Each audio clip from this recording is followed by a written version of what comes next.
Thank you. Okay, so good morning, everyone. And first of all, thank you very much for having me here. And my name is Tong, and I'm from the Computational Data Science Lab with the University of Delaware. And today I'm going to briefly talk about some recent work about building decision-making pipelines.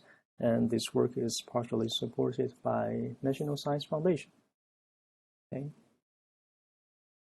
Okay, great. Now we see that the real-world systems are kind of more and more complex. At the same time, now we have a lot of data sets that are available to be used to do reasoning tasks. And at the same time, we have seen a growing of machine learning techniques in the recent years. Now with those three factors, we can easily say we can solve complex scientific tasks using data-driven decision-making. So today I'm going to first present a new diagram for building decision-making pipelines, and then we're going to present some recent results about that. Okay. When we talk about decision-making, then basically we're going to solve some, optimization problems. So we have some, say, input, we say that is a query, and we have some decision, and we have some objective function that quantifies the decision quality. So sometimes the inputs and outputs can be highly structured beyond vectors or just tensors. Okay. So there are a lot of examples you can imagine. So in an autonomous driving system, you're going to compute the driving action based on the sensor input. So in that case, the input here may be the sensor images, and the output we need is the driving decision. Or we can consider the classic combinatorial optimization problems, say the shortest path problem, where we receive the input, there is a pair of nodes, and we're going to compute a shortest path between them. Easily, we can see such kind of decision-making tasks can be found in applications like healthcare or drug discovery. Okay. Now, when we talk about data-driven decision-making, it means that some information about the underlying system is not completely known to us. Or in abstract, we simply say this latent objective function is not known to us. So for example, if we are driving in a complex or a unseen situation, then the score function about the driving actions is not completely known to us. Or if we think about shortest path, then sometimes we see that the underlying graph is not known to us. In that case, there are some missing information, and we need some data to overcome that. Now, when we have such kind of data-driven decision-making, there is a very straightforward and common approach to build a decision-making pipeline. That is a learn and optimize framework. So basically, we first learn the unknown objective function using some data. Suppose f is not known to us, then fortunately we have some data set, so we learn that from data, and then we solve the target optimization problem based on what we have learned. So this is quite intuitive, but there is a fundamental challenge. So that is, here in a decision-making task, what we really care about is the optimization effect, not the, say, prediction accuracy. So therefore, we see the learning process in the first step is sometimes driven by the average accuracy. But when we want a good optimization, then we have to look at the worst case performance guarantees. Okay. Now, there may be other concerns about such kind of framework. For example, learning this objective function can be challenging where we don't have that kind of data. Or this framework is only justified when the model can be perfectly learned, but we know that learning error is actually not avoidable. Now with that, we try to design some new diagram for decision making. The overall idea is quite simple. So can we learn directly from optimization results without learning the latent model? Now again, we have the objective function, the latent objective function. But in this case, the data we have is the so-called query decision pairs. So that means we have some pairs of x and y. Here, y is approximately a good decision associated with x. So that means we have an optimization problem. The objective function is not known to us, but for some input, we know the optimal or suboptimal solution, and we want to leverage such kind of data to make decisions for future inputs. Okay. Now here we see we try to learn from some structured knowledge, or we say we want to learn directly from previous experience. Now again, back to the example of autonomous driving, so that means that we're going to find some good driving decisions based on previous driving experience. This is quite like what humans do in daily life to learn new things. Or when we back to the example of shortest path, that means that the graph is not known to us, but for some pair of nodes, we know the shortest path. Now, give me a new pair, can I find the shortest path using this kind of data? This diagram is called curative decision regression. Okay. So our recent work studied this diagram for two special problems. One is the stochastic combinatorial optimization problem. Another decision-making task is social influence management. So we show that we can apply this kind of diagram to finally infer some high-quality decisions. Now, these are some works published recently on the NeuralLibs conference. Okay. Now, for the stochastic combinatorial optimization, the setting is quite simple. So we have some latent graph distribution and some optimization problem defined over graphs. So for shortest path, so we want to compute the shortest path for a pair of nodes, and we can define the path in one graph, but here we try to maximize or minimize the expected value, so the objective value is defined with respect to this expectation. Or for other problems, say the single-tree graph problem, now the input becomes a subset of nodes, and our output is a single tree connecting all the nodes. Now here, the objective function is about the cost of the tree we have. Now again, we consider the expected cost. So we assume the graph distribution is not known to us, but we know some pairs of x and y. Now we're going to solve this problem using that data. Similarly, for social influence management, so we can consider that there is a latent diffusion model. And we're going to introduce some information cascade for social goods.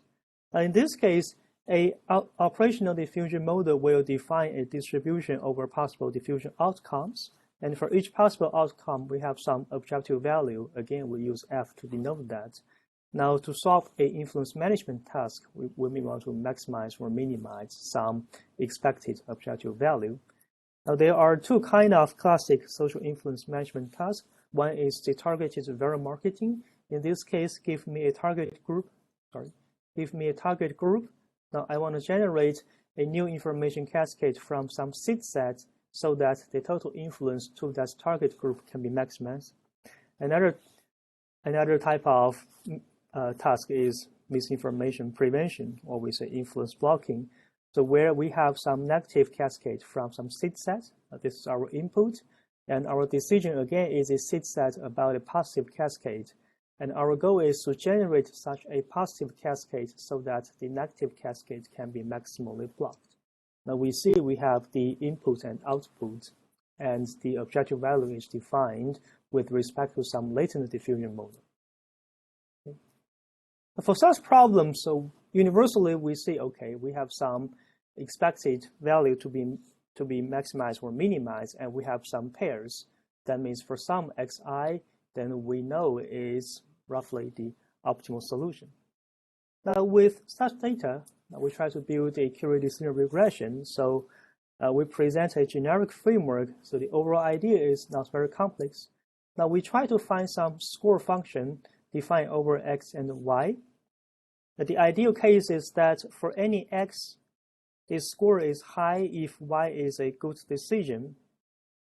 Now, if this is satisfied, so here the goodness of the decision is measured with respect to the latent objective value. But if that is the case, then we can find the good decision for new inputs by simply maximizing this score function. So for example, for shortest path, then we know that, okay, give me any pair, then this score should be high if y is a short path from the given nodes, between the given nodes. Okay. Our framework, the core idea of our framework is to find a good score function, and we see the perfect score function is nothing but the latent objective function, which is unfortunately unknown to us, but we seek to approximate such a expected value using some generic approach. So basically, we try to approximate this expectation using its linear decomposition. Now with that, we see f is known to us, and all we need to do is to learn some weight. You can imagine this is a linear machine coupled with some nonlinear kernels. And now with that, we're going to sample these random graphs or diffusion outcomes from an empirical distribution, and we're going to use k such samples to create this score function. Now you see, if k is large, that means the model is expressive. And at the same time, if the empirical distribution is similar to the true distribution given here, then we can imagine that is a good score function. Now with this hypothesis space for searching the score function, then this searching space is driven by the constraint that the optimal samples should have the highest score. Here, for any xi, yi is the given target sample, and we're going to have some constraints like this for each pair. Now for our hypothesis space, now we can see this is a set of linear constraints. And finally, when we do the inference after the learning, then we simply need to solve this optimization task. So that means find a decision with a higher score. Now, this is an overall framework. Okay. Now we see that this framework is really effective in our empirical study. So basically, we want to examine whether or not we can infer high-quality decisions without knowing or say without learning the underlying model. Now, for the problem we mentioned, we first set up the ground truths, and then we generate curative decision pairs. Now here, the performance is measured by the approximation ratio, again, not some learning accuracy. Now for our framework, we see there are two things that we can tune. First is the number of samples we use to create this score function. Another one is the empirical distribution we use to generate those samples. Okay. Now this is just a simple table about the stochastic shortest path. For each cell here, it denotes the approximation ratio. Smaller is better. From there, we see that if we use more samples, then actually we can achieve a better approximation score from 1.6 to 1.1. That is almost to 1. Okay, and we also see that if we don't use this kind of structure prediction, then some naive baselines may not work very well compared with our method. Okay. At the same time, we also found that if we set the empirical distribution as the true distribution, then we can almost receive the optimal solution. And you see there for these lines or these lines, the ratio, we can easily acquire the ratio that is close to 1. So this just justifies that, okay, the framework indeed works in the way it's supposed to. Okay. And we also do this kind of experiments for these 5 problems in 2 papers. Okay, and among all the experimental results, there are some minor observations. The main result is that yes, we prove that it is possible to find good decisions without knowing the underlying model. This justifies the feasibility of curative decision regression.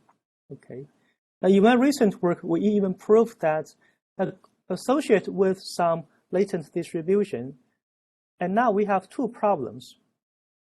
For example, one is the shortest path problem, another is a sinusoid graph problem. Now we also proved that we can use a sample associated with one task to make a prediction for another optimization problem. Now we say we call such a setting as curative decision regression with task migration. So for example, we don't have enough data about this task, or the agent's goal is changing. Sometimes we're going to solve this social influence task, say targeted or marketing. Well, later, no, I'm going to solve another task that is misinformation prevention.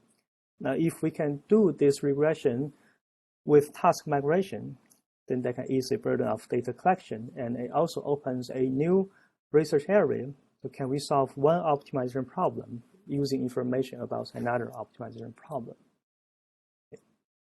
So in short, so we present a new decision-making diagram called security decision regression.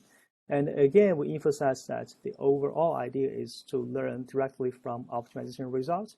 Now we see this is a very generic type, and it can be applicable to many other domains. Okay, so that concludes my talk today, and thank you.